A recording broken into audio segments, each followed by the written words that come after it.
With Starfield being out for a while now, let's take a look at one of the quest lines available in the game.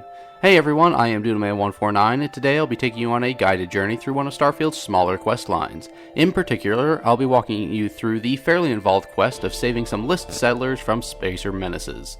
Let's hop into this. To start this quest, you'll either hear random NPCs talking about some list members needing help with a spacer problem, or, if you happen to jump into their system, you'll receive a distress message from one Alban Lopez, a farmer. The location of this quest is random and may change upon subsequent New Game Plus playthroughs, so that's why I can't provide you with a specific starting point.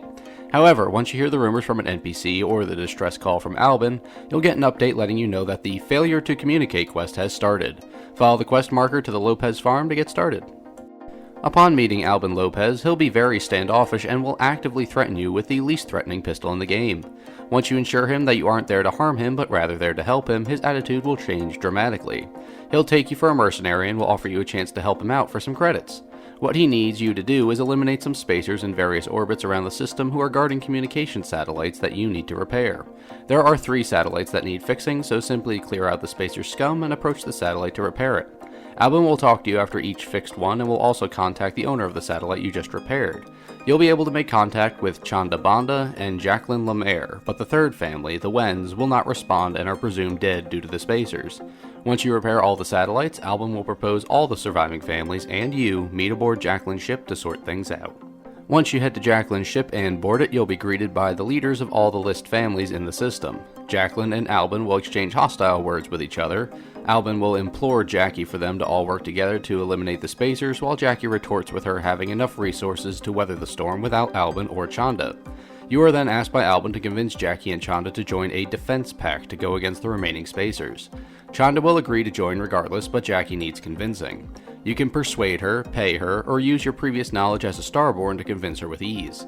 Should you succeed, you can return to Alban and inform him of everyone that joined the Defense Pact. With that, he'll ask you to go deal with 2 groups of spacer ships in the system to help him triangulate where their base is. You can either go it alone or ask the other family ships to come along to help you with each fight.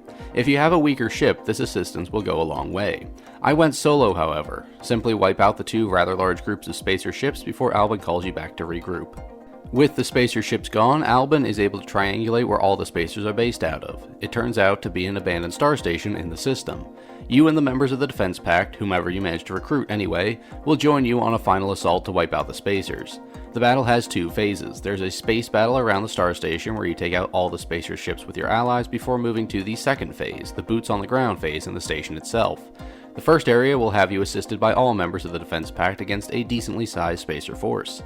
I was able to keep everyone alive on my run, but some random members of the 3 families may die in this battle. After this, you need to head deeper into the station to wipe out the leaders of the spacers and secure the star station, and the system for the Defense Pact. Depending on your level, the lead spacer can have some serious firepower, but they shouldn't be too much to handle. Be sure to grab the captain's key from the main control room to gain access to the vaults in the same area. Simply return to Alban once all the spacers are dead to complete the quest. He'll offer you some credits for your assistance, but you can, if you want, refuse them, which will bring a tear to his eye, ending the quest. Now let me offer you my refined and perfectly formed opinions on this quest line. Well, first off, I just realized this is a single quest. The length and breadth of this quest surpasses some of the other quest lines with multiple missions, most notably the Neon Strikers quest line.